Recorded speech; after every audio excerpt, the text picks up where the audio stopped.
Hi, good morning, Chris. Welcome to the show. Thanks, Nitin. Thanks for having me. Absolutely, Chris. Always a pleasure. Chris, for our viewers who may not be as familiar with you as I am, and full disclosure, we've worked together on many projects. If you can please tell everyone, Chris, about your background and the type of work that you've been involved in. Mhm. Let's see. So I'm head of research and insights for Netspend Corporation. Netspend is a fintech payments company that offers prepaid cards and online and mobile bank accounts to consumers, sometimes directly and sometimes through other businesses and partnerships. And in my role, I support market research in all of its various forms for the enterprise. Though I spend most of my day-to-day working with our marketing and product teams in order to try to improve the results that they get from their work. That's great, Chris. So, Chris, in your role, when your leadership comes to you and says, good job, what are they typically counting on you for? I guess there are a few things. Yeah, I think that there's an assumption of like the quality of the research that we're doing. And I think that comes from a couple places. One is just, general, faith in, like our ability to deliver quality research. I think that another factor is, the way that we operate is utilizing an ongoing consulting model. So we're constantly engaging with the teams that we support, and we'll have sort of pre-discussions and then concurrent discussions and post-discussions on every research project that goes out. And ultimately, different people are looking for different things, and this is part of that consulting quality. But being able to pull out the right pieces of information for the right audience, and synthesize that information into a brief form. It could be, as simple as an Excel file. It could be like a PowerPoint for different audiences. It could be, different things that we might do. So a copy document for a marketer or something like that, and putting it into a form which is consistent with the work product of the audience ends up being very critical. But that audience could also be our executive team, and so when I would put together a presentation for the executive team, I'm going to have multiple research studies with specific pieces of information which drive towards a conclusion, and it has to be ideally 5 slides or something like that. And so being able to find the right pieces of information in the right places, make sure that it's current, make sure that it's accurate, make sure that it is driving towards an end goal, whether that end goal is our new copy for our new ads to test. It should be this. Our product pipeline needs to evolve in this direction. We should be offering these new products. And if we do that, we have an opportunity to grow into new segments and to gain market share. Wonderful, wonderful, Chris. So, Chris, when different teams approach you, what are some of the challenges that you typically face, especially when you're having teams approach you that are focused on improving the customer experience? Can you please talk a little bit about that? Sure. So I'd say that everybody is interested in the customer experience, maybe for different reasons, different ways, but everybody is interested. For our marketing teams, like they're worried about like customer churn or attrition, and they see improving the customer experience as a way to alleviate or prevent that. The product team is looking at kind of functionally what's going on with our products and how that might be impacting what the customer is doing or what they're not doing, as the case may be. And they're very concerned with things like the product engagement, but more from a functional perspective. And then customer service is worried about people calling in. They're worried about, I guess, dissatisfying experiences that they then need to address in some fashion. And like they want to, reduce the number of dissatisfying points or dissatisfied customers overall. And so I've spent a lot of time addressing, either in a very targeted sort of micro way or in a very broad way, different parts of the customer experience, depending on which team is coming to me and what they're seeing, in their data or in their in their area of expertise. Where does that take us? I'd say that the onboarding process, ends up being the place where most people focus. Like they feel like that's where the greatest opportunity is. If you think about it, when somebody acquires a product, their greatest level of positivity and excitement is at that point of acquisition. Like, I got it. That's the most exciting point. Right, right. It's like doing something with it is always sort of like, it's not a letdown necessarily, but it's not as exciting as getting it in the first place, because you sort of have dreams and expectations as a consumer of I have a problem to solve, or there's something that I want to do. Like, okay, I got my solution now, and then after that, there are a lot of kind of pedestrian things.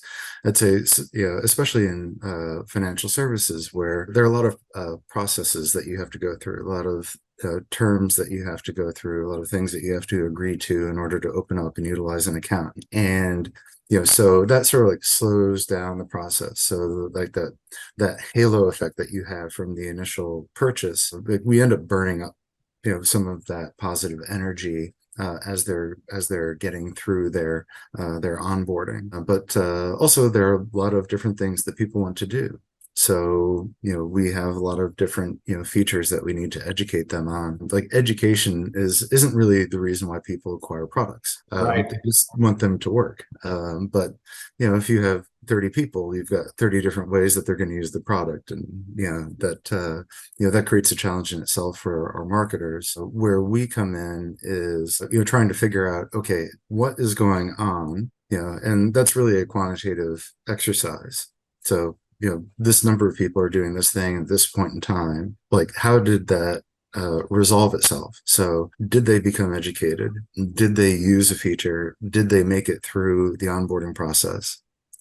And like we have definitely seen, the obvious answer, which is that people who successfully participate and make it through the onboarding process have the best experience. Right. And those are the people who they have fewer surprises, particularly fewer negative surprises. And those are the kinds of things that cause people to exit. They ditch your product and they go and they find another product because, they feel like maybe it was a bait and switch, or like they feel negative feelings about it. It didn't do what they wanted it to do, or it didn't work the way they thought it would work, or something on those lines. So we're constantly going after those things and trying to figure out, like, how can we get involved. Sometimes the answers are bigger answers. Like, we need to reframe the way that we're doing onboarding. It's like here's the pathway. We need a new pathway. The new pathway needs to be kind of like shorter. It needs to be faster. It needs to, take advantage of that halo effect of energy that people have at the beginning, and get them to a point where they're more fully using the product earlier in their life cycle. And like that has a tendency to be impactful, but it's something that you have to do on an ongoing basis. Right. Like the journeys, just because you set up a journey and just because you have a successful, kind of like functional build and marketing program behind it, that's going to work for a while. But over time, there seems to be some entropy that comes into things. Maybe new features are getting coded so that they need to be included. Okay, now we need to rethink the way that we're doing this. But we don't always have time to do that. Like, doing like a major rebuild of an onboarding process is a huge project that touches a lot of different groups in a lot of different ways.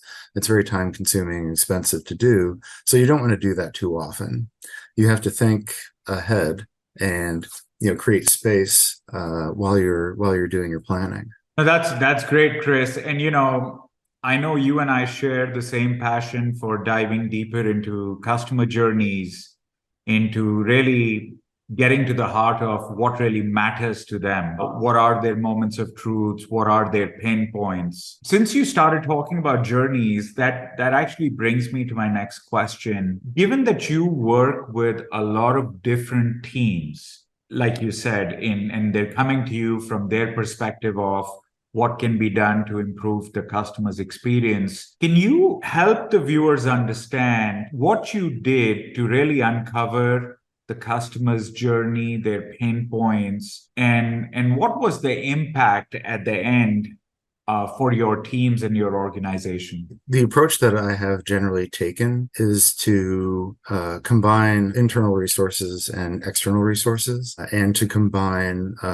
quantitative results and qualitative results.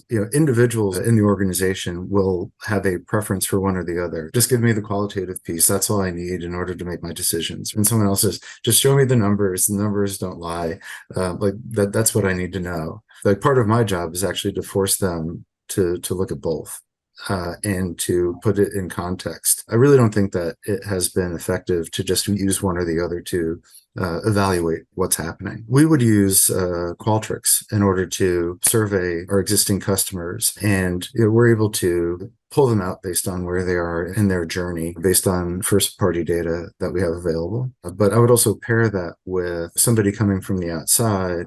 Can we get their impressions of the product? To the degree that we're able to recruit those people. But there's a degree of benchmarking that is valuable at the same time. So, we're not just looking at our customer journey in a vacuum.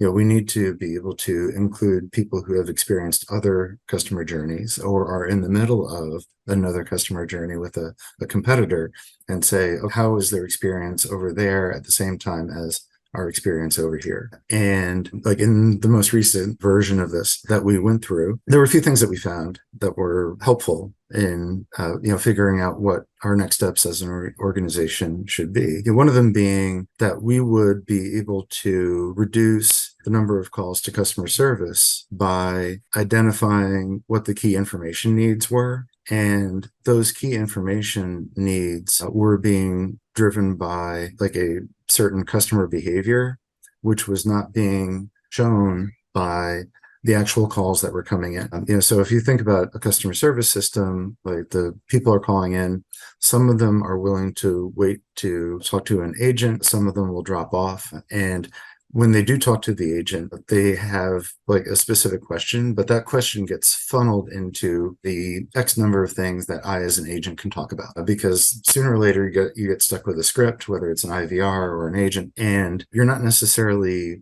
finding out what the customer's problem was. You're finding out what the customer was able to talk to the customer service agent about. And there are lots of problems to solve, and that's very relevant information, but it doesn't tell you in an unscripted way what this customer really needed.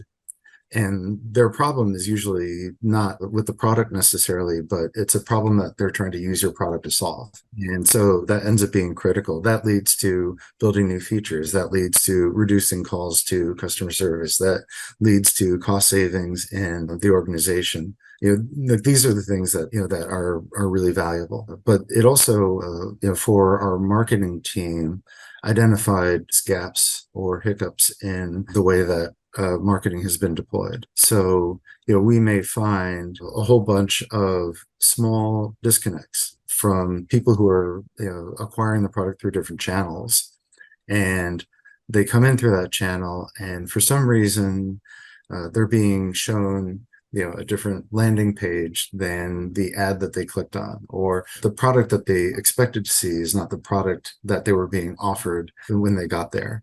Whether they're doing that through an online form, or if they were calling into customer service to place an order. Either way, it's very easy for disconnects to occur. So how can we solve for that?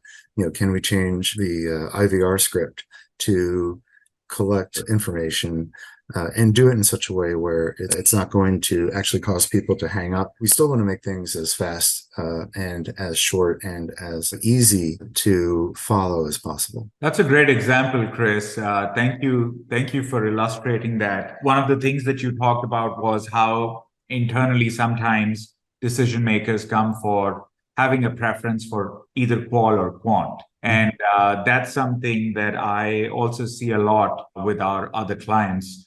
And my guidance to our viewers, especially practitioners, is, while both formats, qual and quant, have their benefits, having a hybrid approach, especially when doing customer journey work, is something that we recommend. One of the things that we often see as a journey shop in the industry is that a lot of clients come to us where they've done customer journey maps that are overtly qualitative in nature. One time I had a client come to us where they had a journey map that was labeled as a customer journey map, and it was a very nice looking infographic. As I was reviewing the journey map with the customer, I asked them, what was the sample size for this research? And they said, this was just me sitting down with Bob and John in marketing and ops, and we came up with this. So I said, oh, so the sample size is just 2 or 3 maybe? And they said, yeah. And I said, okay, that's good. How is it working for you? And he said, I thought the map was good, but sales continue to decline. So I'm not sure. And so that always to me brings out the advantage, like you said. If you can't do quant, if you just have time for qual, that's still better than taking decisions from the gut. But if you can supplement some quant, then you just get more muscle around your projections.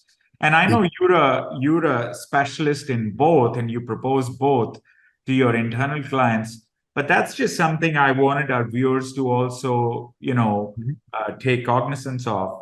Another thing that you mentioned that I thought was really important was benchmarking.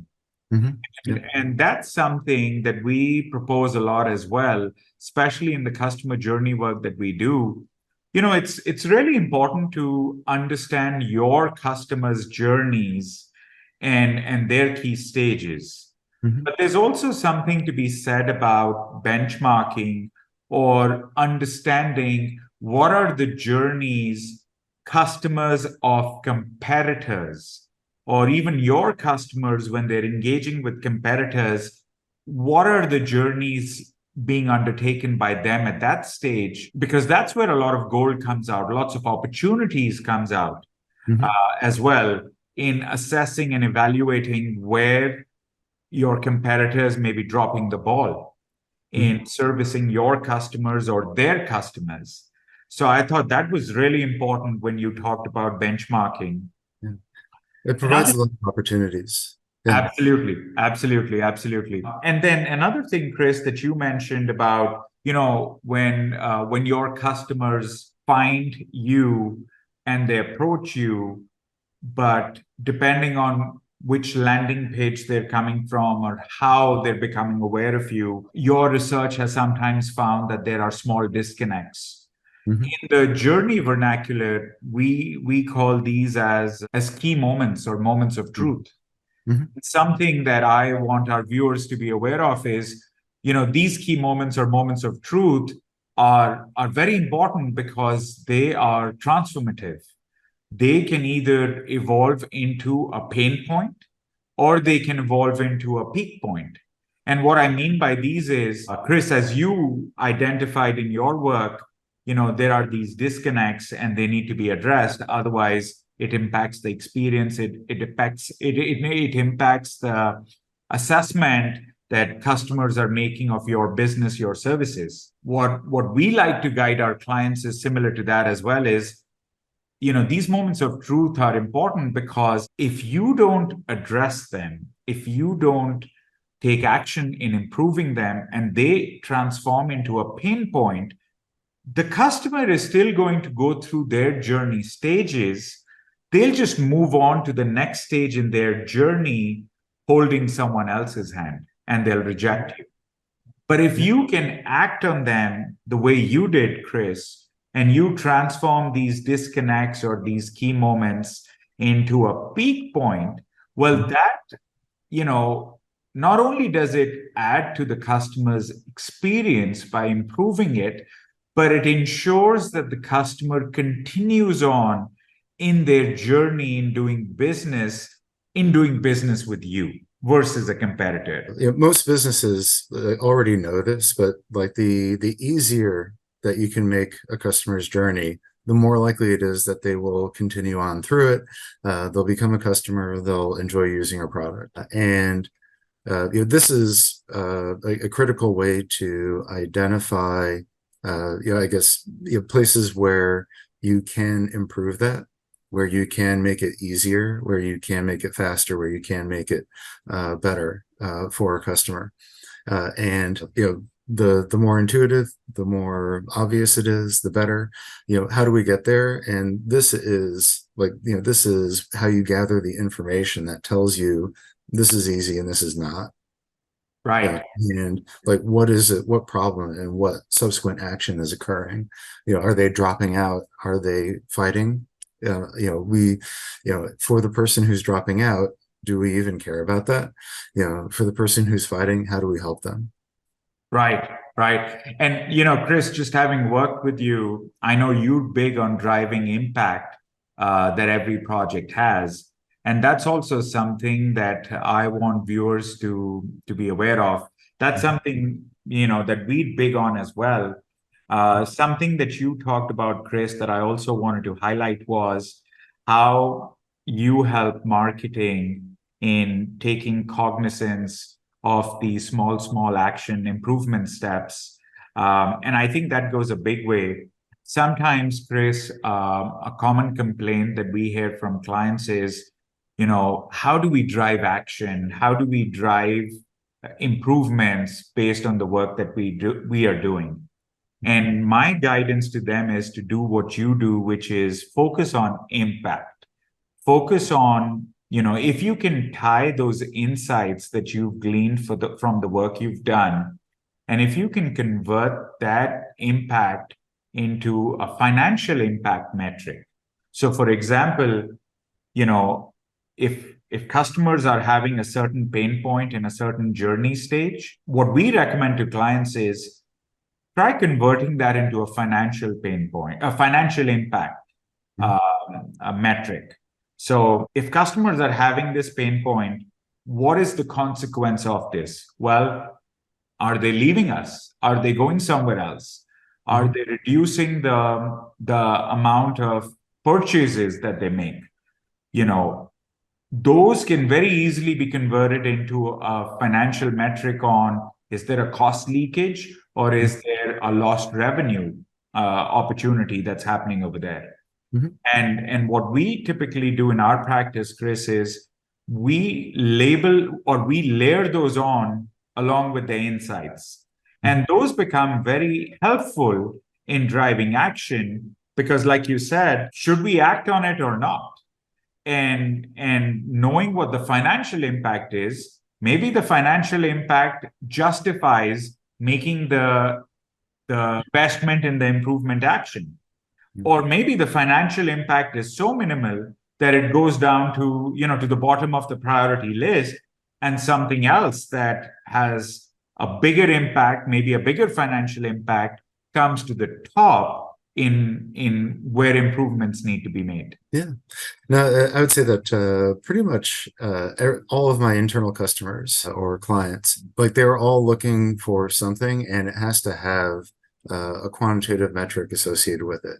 As a marketer, I have to believe that my ad is going to outperform some other ad by a certain percentage. As a product manager, I have to believe that my product or feature is going to get a certain degree of engagement or something like that. So,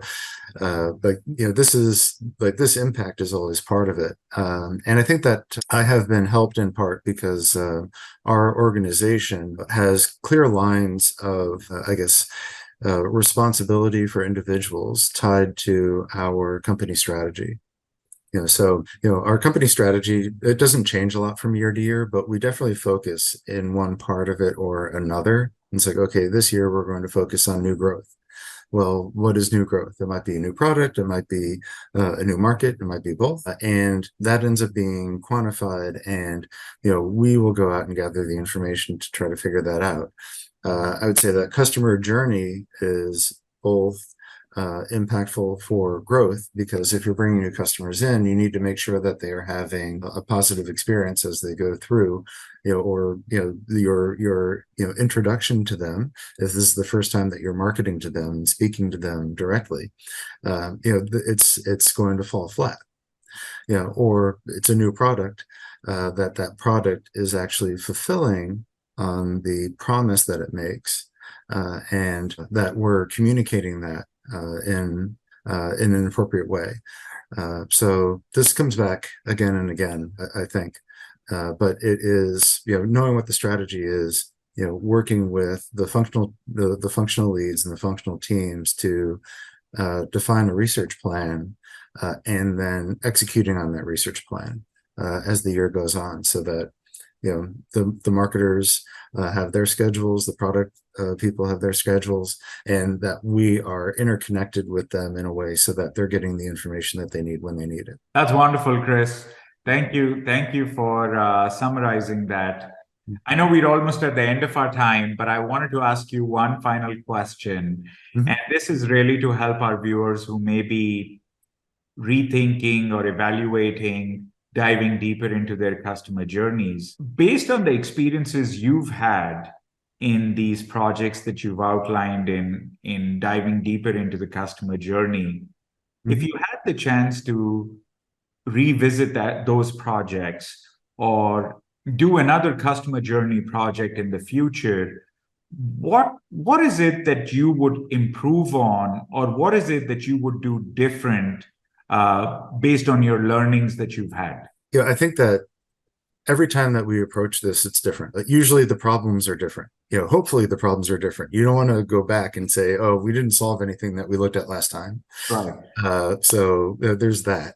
But because the problems are different, the sticking points are different, every time the approach is a little bit different.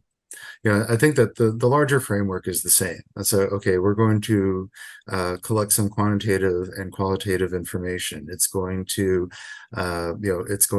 reveal something to us, whether it's something about the customer's experience that we haven't imagined was occurring. Or it could be something that we know about, like, okay, we built this thing, it does these things. We know that people are falling out of they're falling out of the process here, or they are learning about trying to use, but not actually using a function of the product. So we can diagnose those things, and it's really just making sure that we include the problem areas in the process. And when you do research, you can't research everything. You have to pick and choose what you're going to look at. So making sure that we focus on potential problem areas, but we also leave some space so that our customers or prospects can tell us what's important to them, and what's working and not working for them ends up being key. If you don't do both of those things, you're going to come out of it and you're not really going to know what you need to know to improve the customer's experience. That's great advice, Chris. Thank you so much for sharing that. I'm sure our viewers will have picked up a lot of gold in this discussion. I know I did. So thank you so much again for your time. It was really good to have you on. Thank you very much, Nitin. I hope that your viewers get some good value out of this. Yeah.